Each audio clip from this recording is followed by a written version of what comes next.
We'll start at the beginning. You can all see that? Yeah. Great. Okay, I'll just... All right, so we're going to do sound healing. So sound healing, I always find a really fascinating subject. Kathleen, have you ever had a sound healing or a sound bath? No, not really. And what about you, Luce? Have you had anything like that at all? No. Okay, so this will be a reaction to what's possible and what you can have. And I'll talk about my experiences along the way as well, and how I've interacted with sound and why I find it really interesting and fascinating. So with each slide, I'm going to give you some time to listen and evaluate the effect of each sound and each experience. So we're going to keep it very simple to begin with. So listen and absorb the sound, and then just write down yes or no whether you enjoy the sensation, and secondly, where in your body you are feeling the sound. So everything has a vibrational frequency, including ourselves. And because of this, it's very easy that sound would have an effect. Like, it's very possible that sound has an effect on our health and well-being. So music, bear with me. Music evokes that emotional response within us, and particular sounds evoke those emotional responses within us. So it makes sense that we can use the power of sound to heal, energize, or bring peace to ourselves. Each person resonates with the sound in their own way. So some sounds are great, and other sounds you just want to sink into. There are so many different sound therapies to access, and we're going to explore the ones that I'm familiar with. I found a couple more actually that I didn't consider, which we're going to bring into the next thing. But these are the ones that I'm familiar with, and the ones that I know have actually had a resonance with myself. So this is the learn aspect of it. So as I said, we're going to cover different sound healing.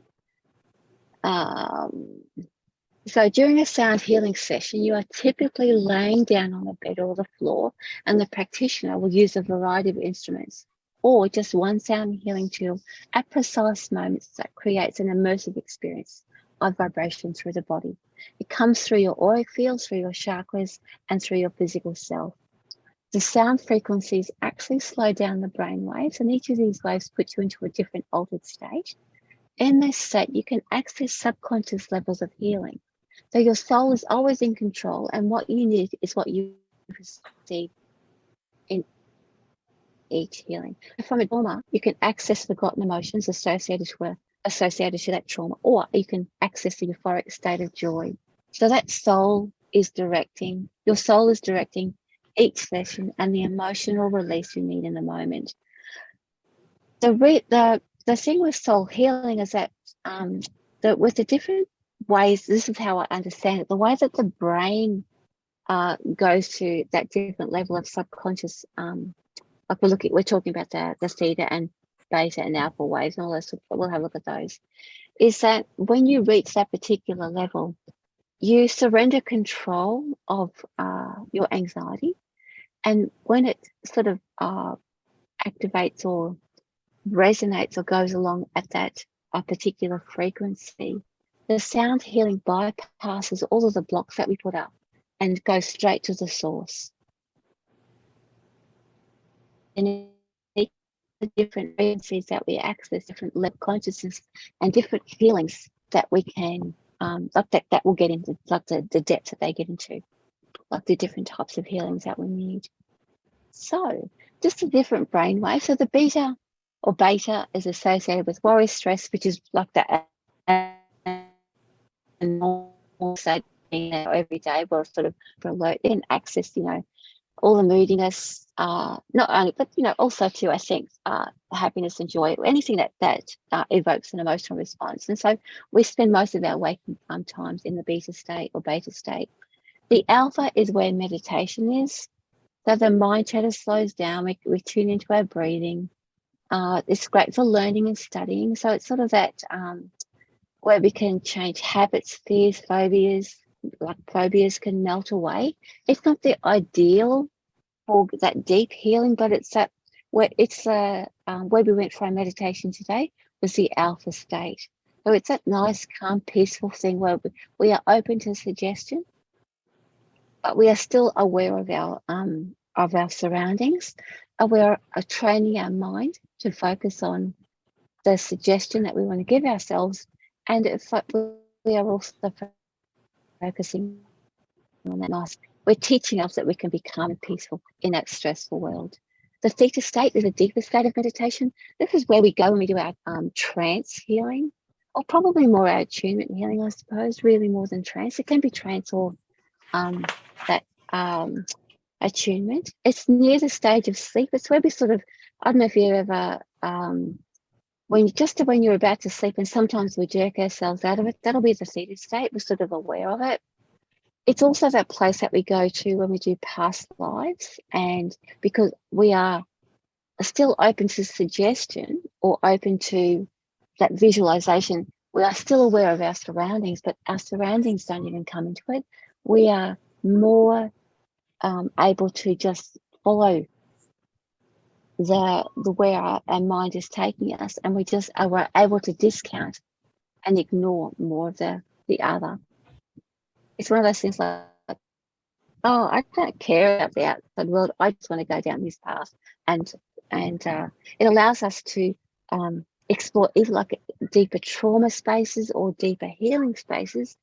In we're much more open to it. We can have a cry, we can have a sobbing session without feeling that we are losing ourselves, and it's here that the serotonin, endorphins, and so forth lowers our cortisol, and so it's that space where we can be in that really surrendered space and know that we are still safe. And the delta is where when we're in meditation and we just lose ourselves, and we've done it, you've done it, I've done it in meditation. We've come back and said, I don't even remember. I feel like I was asleep, but I wasn't. That's the delta state. You're still with me. You're still with yourself. However, it just cuts everything out. It's in that space that we connect with that, and I call it like even beyond the mystic state. It's beyond that. It's where we really connect with that, our true purpose. Not even our purpose. It's our true beginnings of who we are, and we don't even have to remember. But when we visit that space and we come back, we are changed. It's really hard to explain because we can't consciously know it. If we consciously knew it, then we would not have accessed that state. It's when we accept it and we come back, something alters, and we don't even realize that something alters until we have an experience and think, oh, I would normally react a particular way, and now I didn't. I know something has changed, and that happens in the delta state. I think that sometimes people try and do the that sort of subconscious advertising and things like that. I can't remember. It's subliminal sort of advertising and so forth. I don't really think that subliminal actually works in the delta state. I think we are beyond any suggestion in that space. We are actually with our true self. And again, you're not in the delta state if you remember what happened, but something's changed when you react differently to a unknown situation. You go, I normally react this way, and I didn't. A deep healing has taken place, and that's really the space to have a healing, because you don't have to go through any remembering of any trauma or releasing of emotion in a memory space. Well, I think so anyway. So different healing types. There are sound baths where there are multiple instruments, like bowls, gongs, other percussive instruments like chimes and so forth. It's a really meditative experience, and when somebody who has practiced in this, they may have other, like not only themselves, but they'll have like maybe somebody who plays guitar, there'll be many practitioners. When we do it, I've been at like sound baths in a group session, and there'll be like a 2 or 3 people, somebody who sings, somebody who plays guitar or instruments, somebody who does the gongs, and they'll come in at different times. And that really takes you out of your mind. And I've often had deep healing, like spontaneous healing, emotional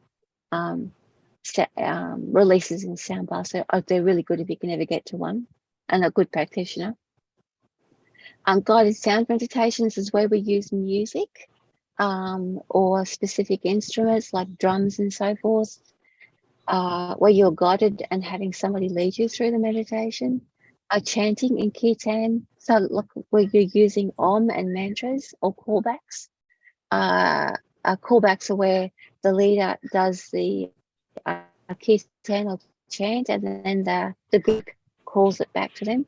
Vibroacoustic therapy, which is low frequency sound waves. I can't say that I've done that, but it's one of those things. Oh, it would be like being at a doof concert. I don't know what you guys call it in the States, but we call them doofs. It's where that really bass sound, like you could be at a concert or a rave, if you like, even, and that sort of deep bass goes through the body. I mean, we call it doof doof because that's the sound that it makes. But you can do it it doesn't have to be in a healing space. It can be in a concert or a rave space. And once that it's those constant vibrational, low resonance, like bass energy that goes through the body that makes a change. And it's that beat. It's that constant beat that changes the vibration or changes the brain waves. There's acutonics, which is tuning forks. I've had a bit of experience with tuning forks.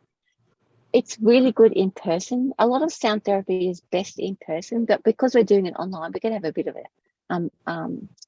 a experience of it, because there's lots of YouTube, lovely people who put their YouTube stuff up for us to experience. And then there's binaural beats. So I'll talk about, tuning forks are when the person has a particular tuning, metal forks attuned to a particular hertz or frequency. They hit it a hockey puck or their knee or the palm of their hand, and then hold that tuning fork. Either the end of it is on the body at a particular area that needs healing, or they hold the end within the auric field, and that then when it's on the body, it's targeting a particular physical aspect. But when it's in the auric field, in tuning sonic healing, wherever there's a particular modality wherever the tuning fork is placed within the aura, from the head to the feet, is a particular time in that person's time in their timeline. So I think it starts at the feet. Again, I have not very practiced. It's been like about 3 or 4 years since I've only done a little bit of study with it, but I think it starts at the feet is where you're at the youngest, and you move up the body. So wherever the tuning fork vibrates, the practitioner will stop at that particular space in the aura, and you'll know that you're releasing something at that particular age, and it moves up the body. Or again, you can target particular ages by knowing in the energy field where that age is at. And then we've got binaural beats, which I've never done before, and we're going to practice that. And we're going to practice binaural beats a little bit more later on in the month, because they work on. I'm fascinated by looking with the reading I've done. Fascinated with to see how they actually make some changes and make some shifts. The binaural beats, it requires you need headphones, and it's 2 different frequencies played differently in each ear. And what the brain does is it makes up the difference of those. And if you get the frequency right, the difference of the 2 beats will be at the different. If we go backwards. Where are we? Oops. If we go back to here, if you get the right frequency, you can get 4 to 7 hertz to get into the theta state, between 7 and 13 hertz. So if you whatever hertz and whatever hertz, and we're going to look at the different frequencies later. The brain will make up the difference of the 2 different numbers.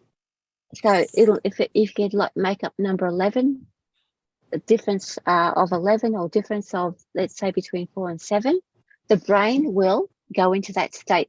So you get 3 waves of healing, not only the 2 different frequencies that is playing, but also the brain will connect with the difference of the 2. So I really find that fascinating, that it would be that to me is something that I think we can do as a self-healing thing, but I'm going to use that for the higher frequency on our connect level due to the binaural beats get into that space, because I really think we can get into the delta space if we practice it. We're going to have a bit of experimentation with it anyway. So let's have a look at shamanic drumming. So you guys have so sound therapy is shamanic drumming. Have either of you done shamanic drumming at all? You might have not thought of it as sound healing. Yeah, I did meditations for that when I was pregnant. Yes. So do you remember what it was like for you with the drumming? I mean, it was very visual. It was is, almost yeah. like very trippy. It's trippy, yes. If you can get somebody who runs a drumming, like a drumming circle, or go along to a group, I found that there are some people I resonate with and some people I don't. So I've been to drumming things that I don't really like the person, but I'll just go along anyway. Okay, I'm there, so I'll just sort of hang in there. But yeah, if I'm in tune with the person who's running the group, it is like you're on some sort of trip, and I don't know if it's like that for you, Kathleen, but it's like image, or off here or over there. Yeah, the like, smoke images, like colorful images. Yes. I would imagine it's like a psychedelic trip for me. Yeah, well, I've never had yeah. one, but it's what I imagine it would be like. Yeah, neither have I. Me too. I'm only imagining that's what it would be like too. And it requires trust. I think that's probably why I need to resonate with the person who's doing the drumming. I must trust them, because you are really surrendering the mind to the beat, and the sort of the psychedelic or trippy sort of feeling that you're having takes you onto this place, and it's much like a guided meditation without the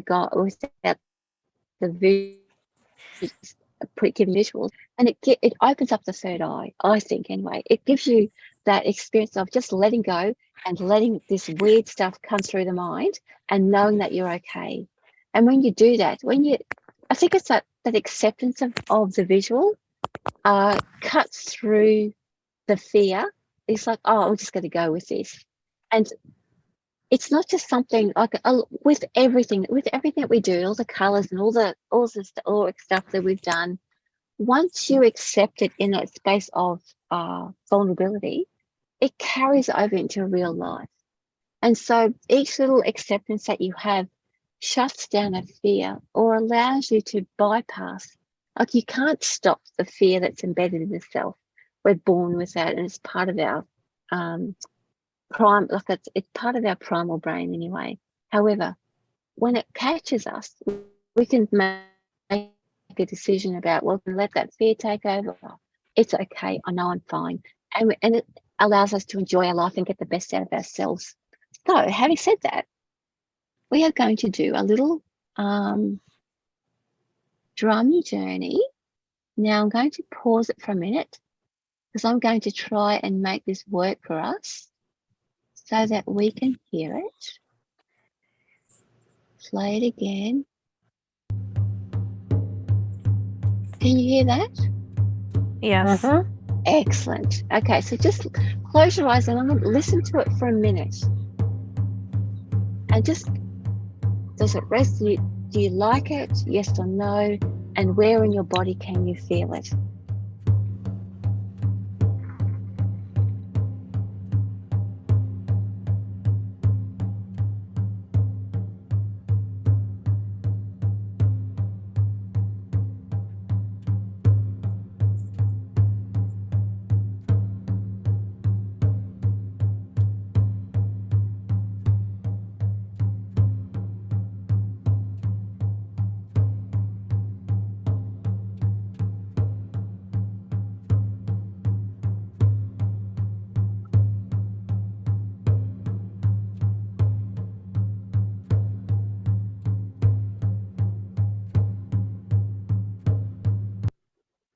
Okay. Let's just take a note of that. We'll have a bit of a chat about it at the end. So that's drumming. So next, back on. You should be able to see that now.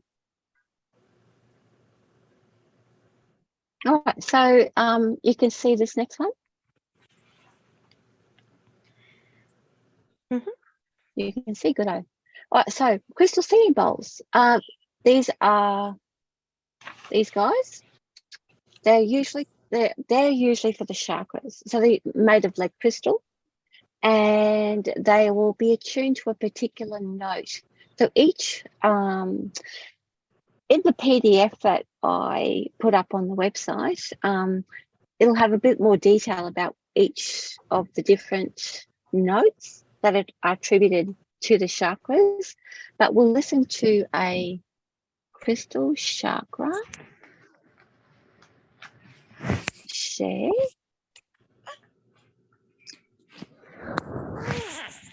for a minute.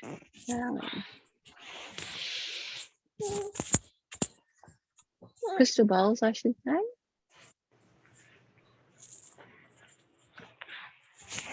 Excellent.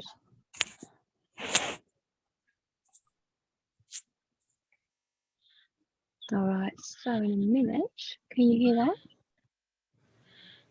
Maybe. No. No, I can't hear it yet either. Okay. Here we go. Can you hear that? Yeah. Yeah. Yeah. So just listen to the crystal bowls. And again, just see whether it resonates with you, as in whether you like it or whether it irritates you. And the other thing is, where in the body are you feeling it?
And we'll pause that.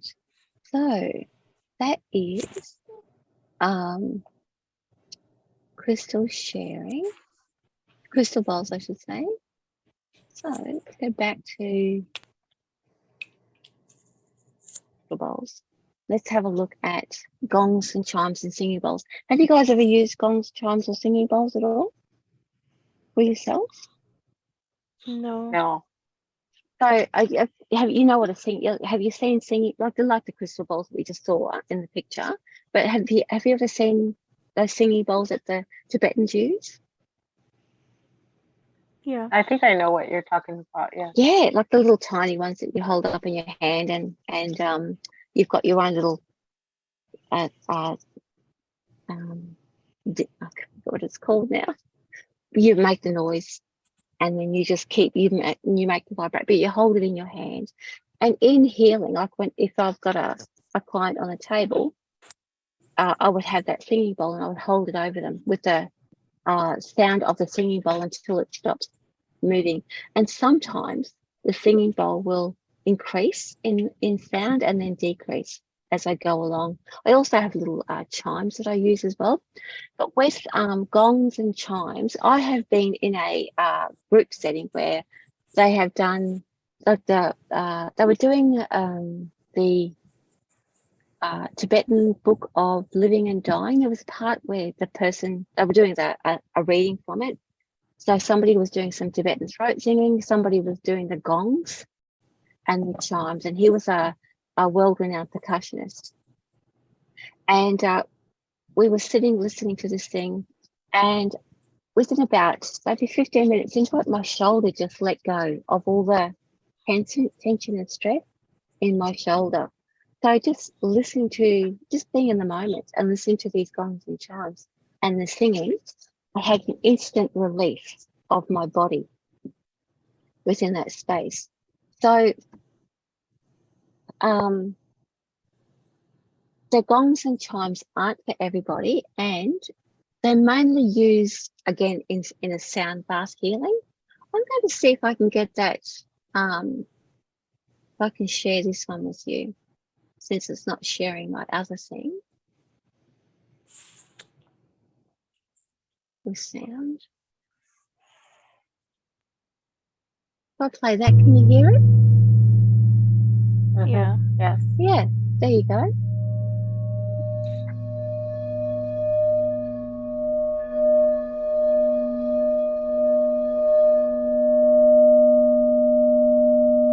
That's a very different sound.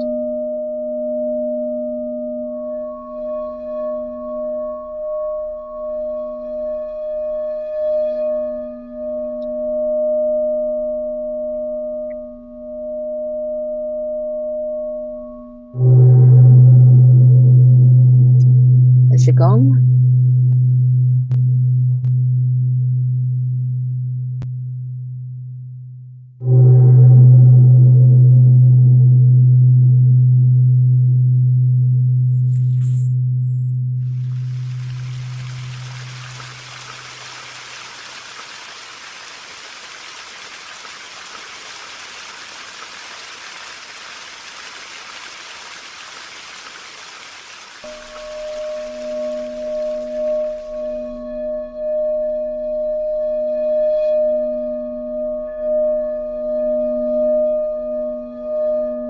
That's the singing bowl.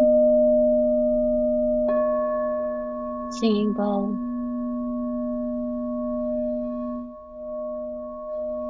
Okay. So you can see in the in that instance, oh sorry, you can hear in that instance the different instruments coming in. So it's not only one instrument. That's a bit more of a bass, a sound bass.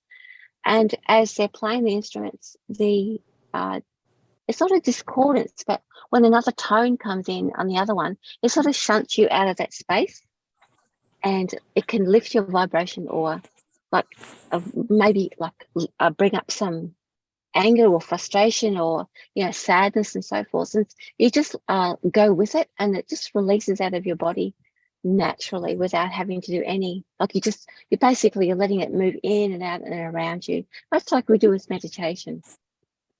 Okay, so let's move on.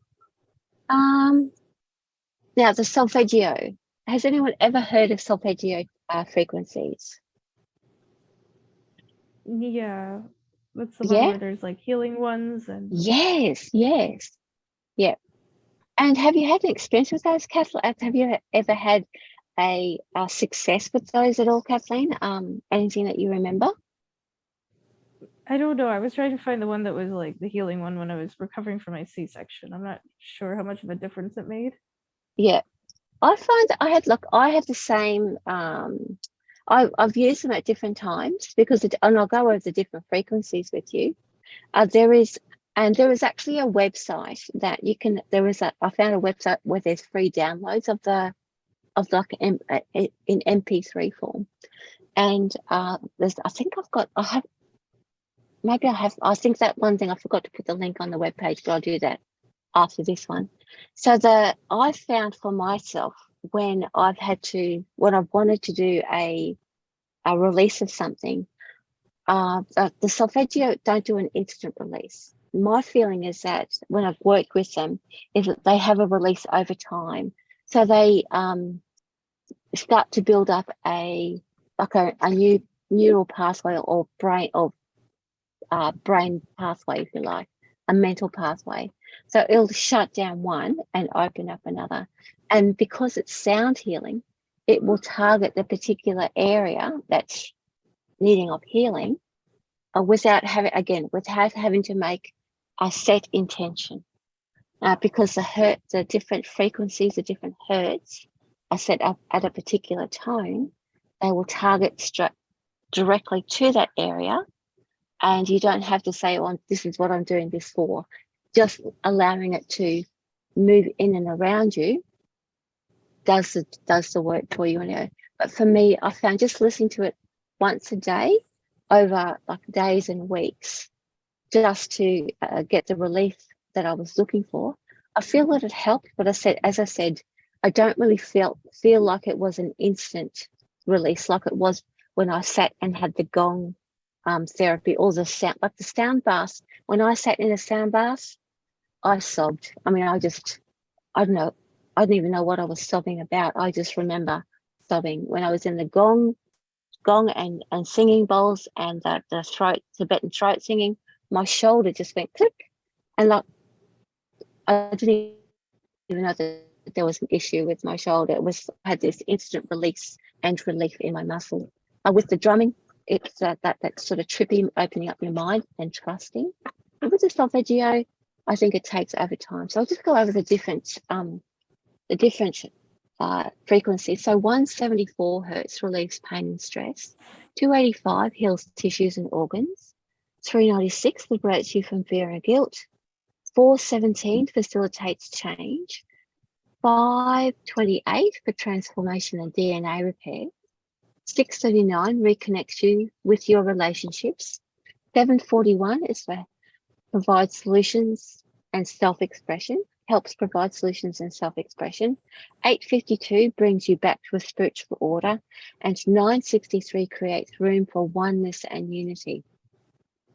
I feel that like some people can, like they get their music and they alter it to these different, like you can, if you know somebody who's a sound technician, and I think you can in Audacity, well, I tried doing it a couple of times and it just doesn't head in, but you can get particular and change it'll be produced in a particular, you can actually get sound technicians to change the frequency of different, even songs that you know now, to these particular frequencies. I don't know whether they'll sound the same, but be the sound healing that you're looking for. But there are tones that you can download at that particular frequency. Now, what I'm going to do is I'm going to open this up, and let's see if we can't get a share. This is my Google Drive.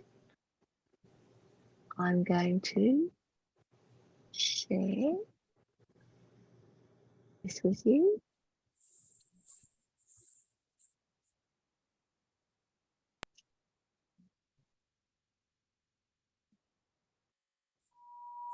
Can you hear that? Mm-hmm. So that's 963.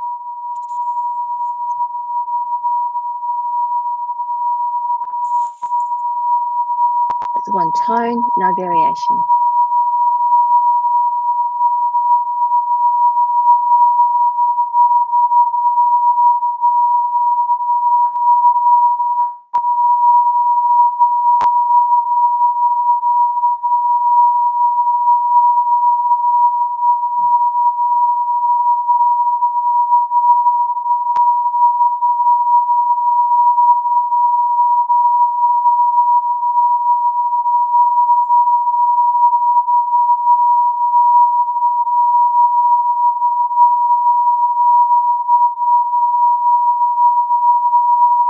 That's quite a high frequency, isn't it?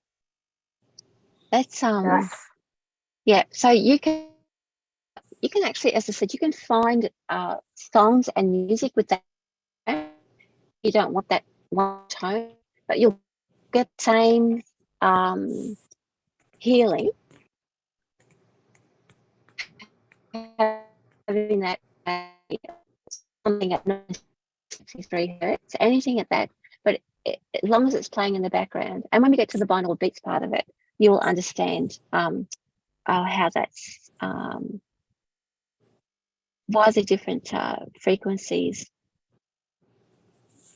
sorry, rather than having frequency in one tone, it'll be a little bit different.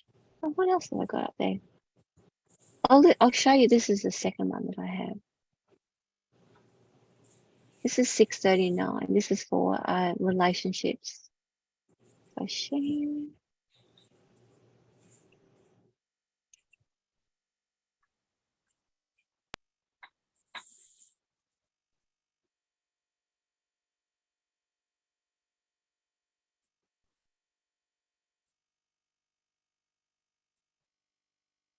Can you hear that one?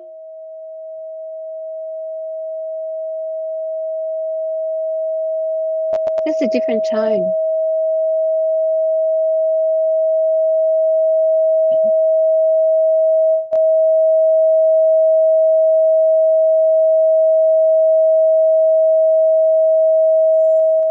You don't have to have it so loud either.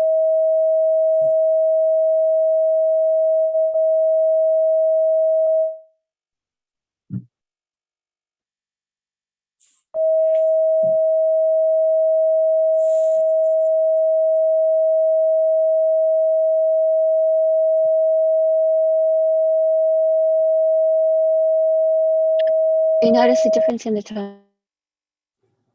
Yeah. Would feel that in a different part of your body. I found the 960 is a little bit. So if you're fine, we'll talk about this at the end. I won't. Otherwise, we'll continue with the sounds, and then we'll have a discussion about how they. So the tuning forks. The tuning forks is vibrate a set frequency after being struck on the heel of the hand or a hockey puck, and they're used for several reasons, including healing with sound. But they also, as I said, they target target the vibration in the body as well. So, bear with me. Let's share that one.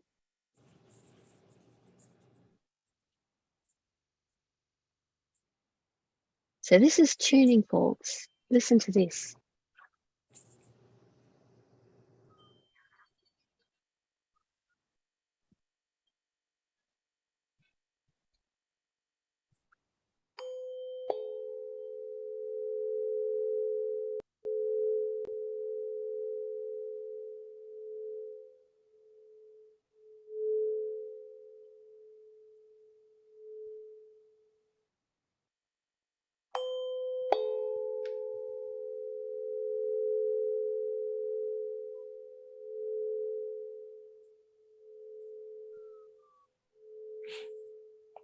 Can you see those forks on the screen?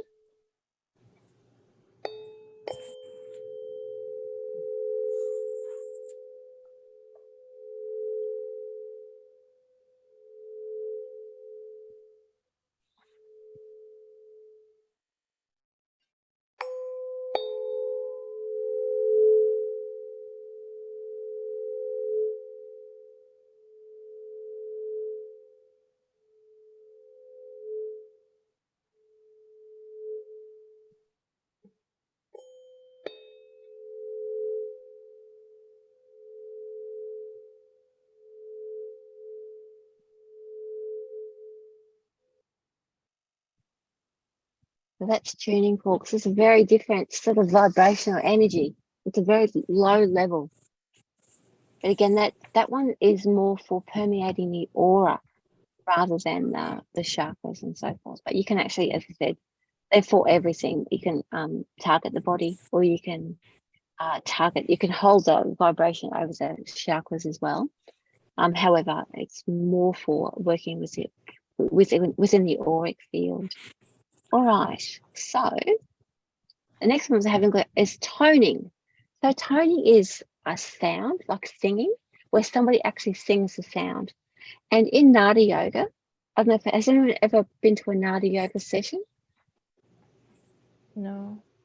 It's again, I've only ever been to one or two where the person is singing the sounds. I found more so in my early meditation days, we would have people come into the meditation group, and in the middle of the meditation, they would start to sing, and it would be random. So you don't know because you're in the middle of meditation, and all of a sudden the sound would happen, and it would level up the meditation. You'd be sort of at a particular level in the meditation, and it would like shoot, you know, how when we travel in the light, so forth, it just used to shoot me up another level. And it was like, it was a bit of a shock sometimes because I wasn't expecting that. Even though you were expecting it, you weren't. But where it took me was it again bypassed my mind and took me to a place where beyond my control, but also to surrendering to it, even though you are still in control because your soul controls everything, but your mind is overridden and stops it. The blocks and everything that the mind puts in place is overridden by the sound. So we're going to listen to a short version of this. Get it open. Where are you?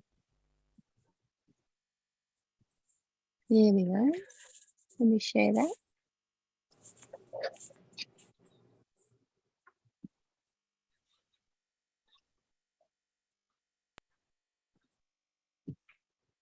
I'm getting where he's not.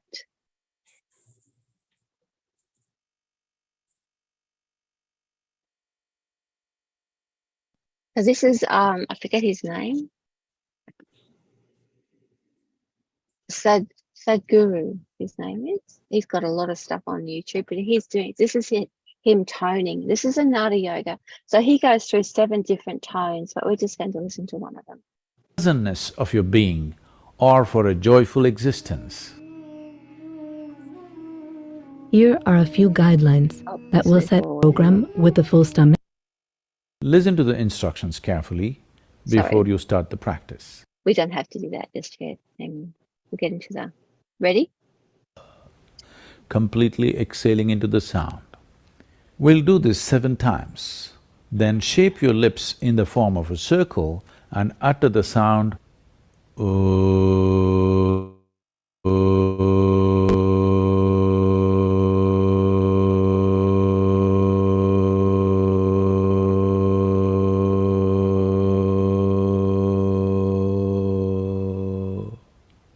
completely exhaling into the sound. We'll do this 7 times. Then, by closing your mouth, utter the sound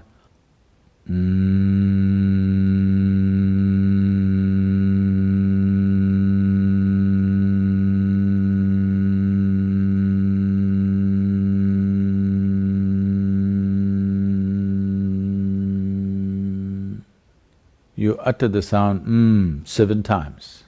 As you do this, notice where the reverberations are happening, in which region of the body. Sound generates reverberations around your navel. Let's move forward. Ready? Sound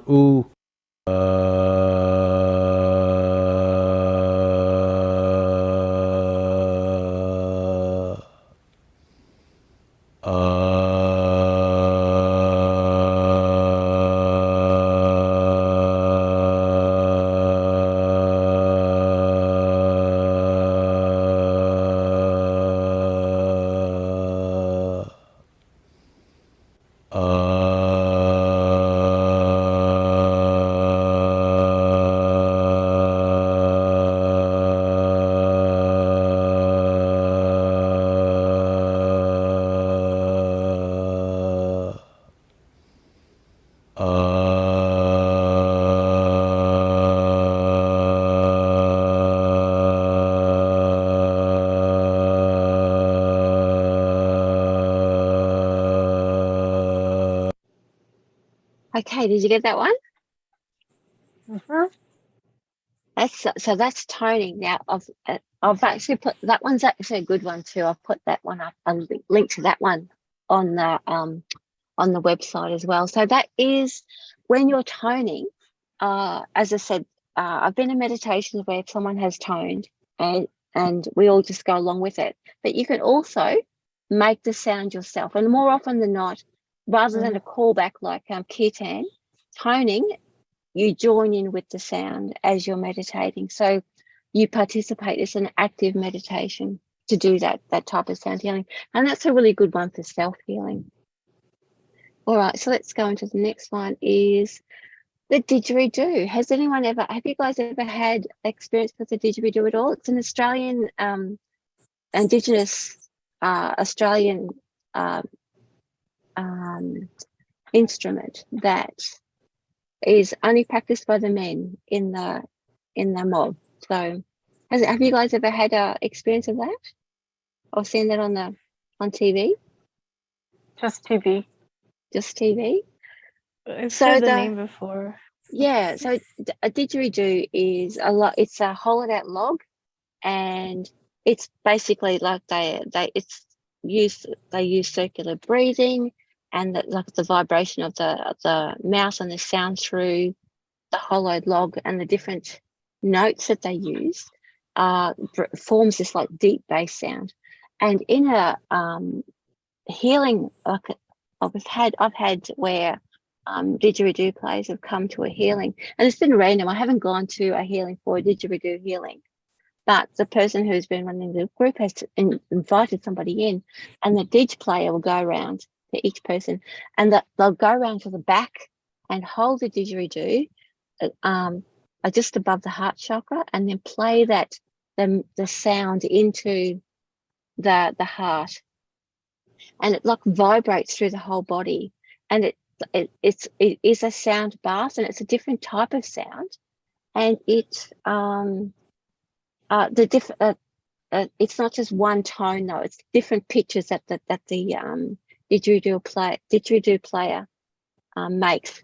In the Aboriginal culture, it's only the men who are allowed to play the didgeridoo. Women are not allowed to learn it, so you can only have a healing done if a male player comes in.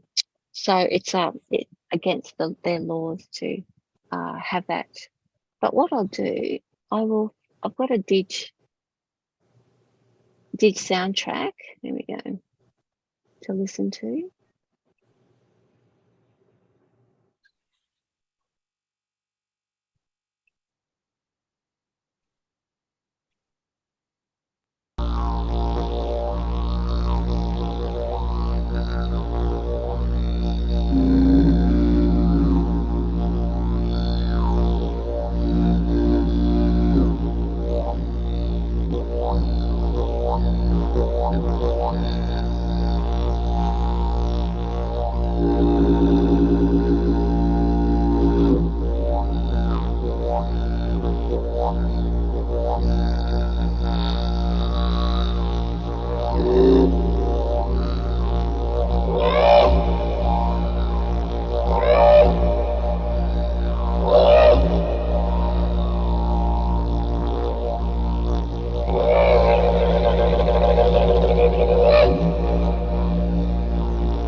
I just stopped that now. That's a sample of a didgeridoo player. I always find it quite moving actually to listen to it. Where am I? Sorry. So listening to that, as you can hear the different pitches, the different sounds that are put in there. So it's like one whole band in a one instrument. And as I said, having that, because it vibrates at that lower tone, when it goes into the body, it just creates you can feel the rise and fall as you listen to it. And as it goes in and out, even when it's not played against your back and it's still in the room, that the rise and fall of the tones sort of takes you on this, I guess it just takes you on a bit of like almost like drumming, whereas the drumming is one tone. The didgeridoo gives you that rise and fall, rise and fall, rise and falls, and takes you on a journey. Okay, so the next one we're going to have a look at is music. So music makes us feel happy or sad. Everybody knows music. So you've got your favorite track, you've got your favorite tunes that you like to listen to. Music does embed itself in our memories. So whatever type of music you like to listen to, it doesn't have to be anything calming, or like it can be heavy metal, it can be thrash metal, it can be punk, it can be really soft, soothing sounds if you like. It can be classical music, it doesn't matter. The music that resonates with you and evokes an emotion, that's the healing getting in. And I think that music itself, the healing aspect of our popular music, or the music we like to listen to, it disrupts our thinking. So if we are sort of in a space that, let's say, we can't get out of a particular mindset, or we're a bit anxious about something, go put your favorite music on. It disrupts that thought process and brings you to a memory of happiness. So I think this is probably the most popular sound healing that we ever use, that we have access to, because it is something that we are most familiar with. We go and put our favorite tunes on, and then off we go. So I will just give you a quick example of some of this one.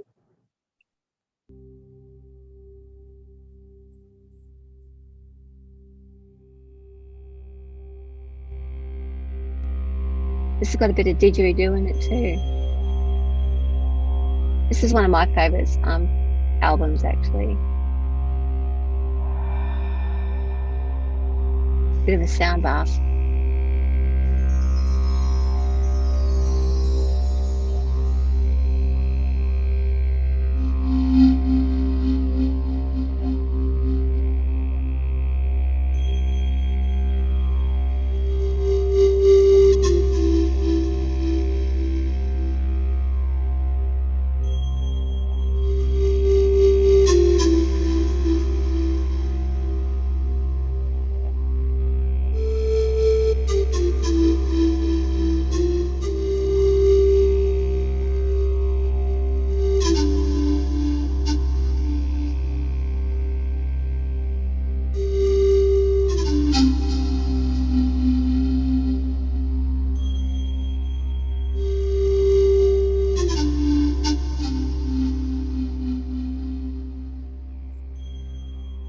That's just a little bit of music. That's more of a sound bath, but as I said, you can use your own tunes for your music, and it is the most known, most familiar for us. So chanting and kirtan. Has anyone ever done mantra chanting or kirtan at all? Mantra is like your om, I can't do it very well, by the way. I don't have the right tones, but when somebody is chanting a mantra like om or lam or something like that, which is pretty much like we did with the toning, you just follow along. Om is the most popular, or the one that's most, it is one with the universe. It opens up. It is said to be the sound of the universe. And when you find somebody who has a really good om sound, you can, you can sound the om out and go along with it, or just let it wash over you, and om will actually, I can remember I was working one day. I was at a psychic, like an expo. I was working for a particular people who were selling cards. I was doing free readings on their behalf, demonstrating the cards that they were selling. And we were near the main stage, and this guy started doing his om chanting. I had to stop because I could not, like the energy of his om, I could not stay grounded or focused in the moment. The energy of that sound just took me off. So you can see, and it wasn't because I was out of control and anything like that. Please never think that sound healing ever takes you out of control. It gives you the healing that you're needing in that moment. So I was fortunate enough to be in that space to receive a healing from the Om at that moment, and I let myself go with it. I tried to fight it, would have just given me a headache, so I just went with it. Now, I'm going to show you some Kirtan. This is a Brisbane group that I've been along to once before, used to go to, and it's very basic, but it's nice. There we go. This is Kirtan singing. So this is like a callback where somebody sings the words, they stop, and the other people call it back to them or sing it back. So have a listen to this.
We'll stop that now.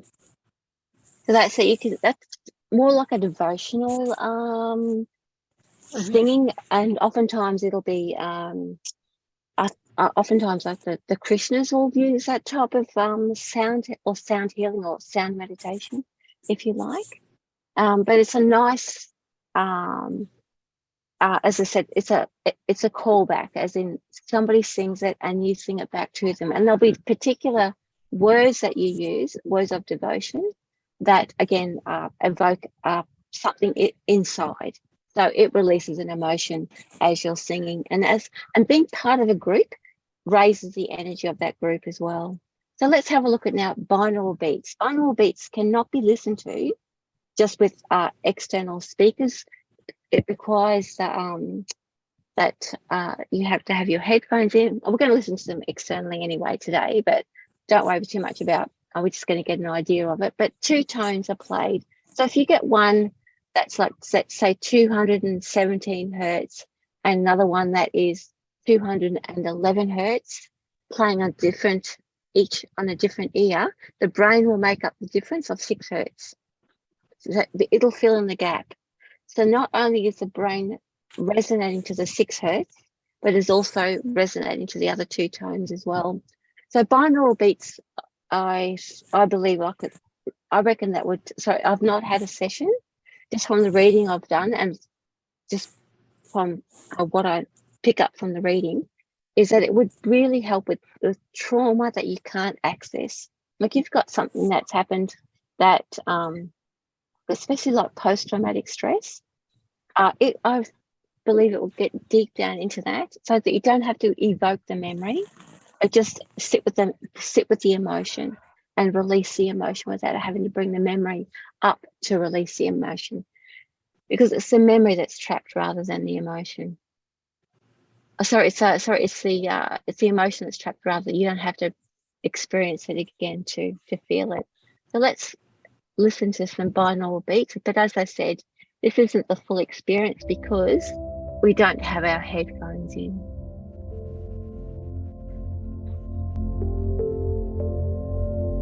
So there'll be two different hertz frequencies playing at once there underneath the beat.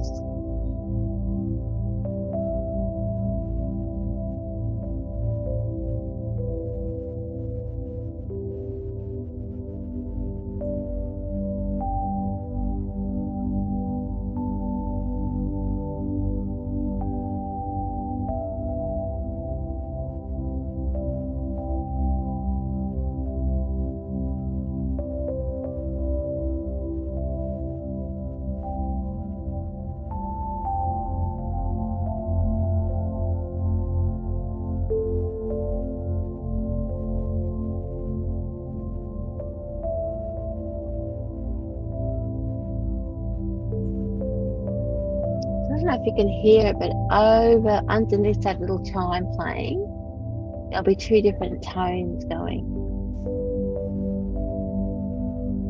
in the background, that sort of strum sound.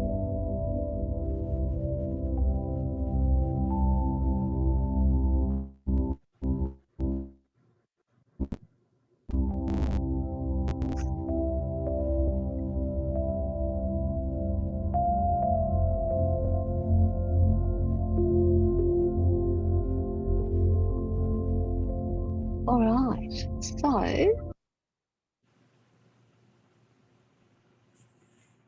I'll stop that share.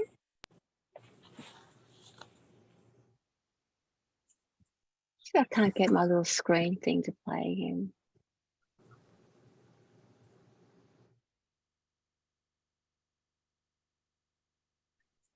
Oh, look, we're back. So that's now. How did you find those different sounds? Was anything your favourite? Well, it depends on the mood, I suppose. Yeah. I like them all. Yeah. Each of them has a different, you can tell each of them has a different function and evokes a different emotion. And it can depend on the day too.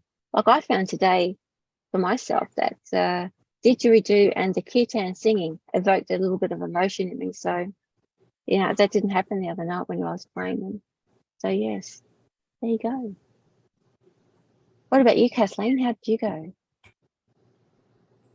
Yeah, it was interesting. They definitely had different vibes. I felt like with the shamanic one, it was like a metronome with a bobblehead, but I think I'm a little attached to the one that I used to do. Yes, yeah, especially the one you're familiar with. Yeah.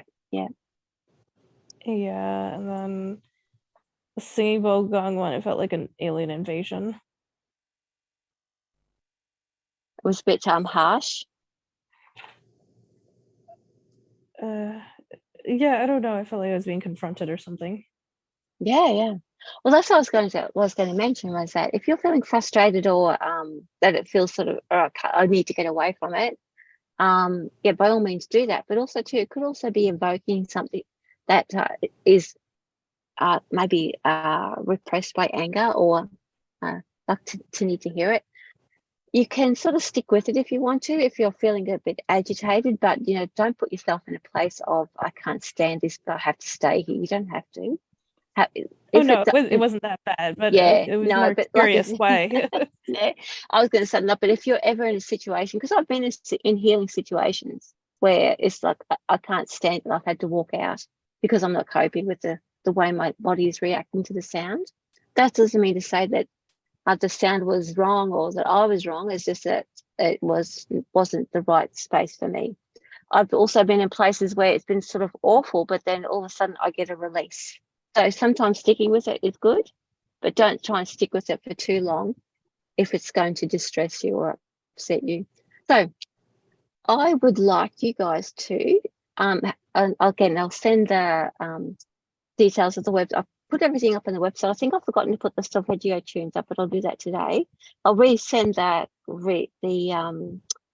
link to the website that I've set up with all the different YouTube videos that we listened to today. And just pick one or two that you really, really like and when we do the heal aspect of the thing next week, we can sort of play around with different healing, or have a discussion about the different effects the healing is having on you. And also what I'm going to do next week when we meet up is we'll just do like a little self-healing program about how to use those sounds for the self-healing. And also too, the PDF is down there for you to download as well. So any questions about today?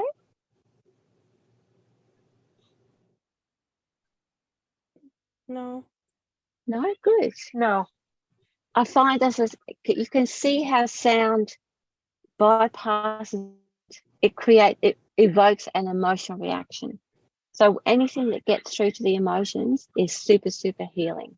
It's because you don't need to have the mind to explain something. It just bypasses, gets in, gets out, has a release. You can then manage the release in your own time.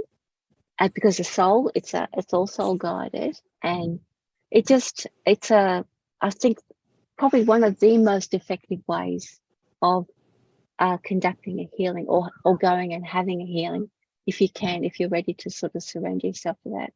But anyways, that's the learning aspect of sound healing today. We will see you next week for the heal as the self-healing aspect of sound healing. So thanks for joining me, and I'll pop this up on the website Aussie Sonata tomorrow.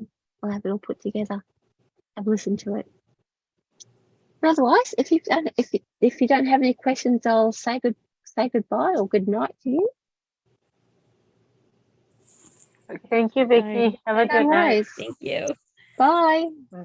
Bye-bye.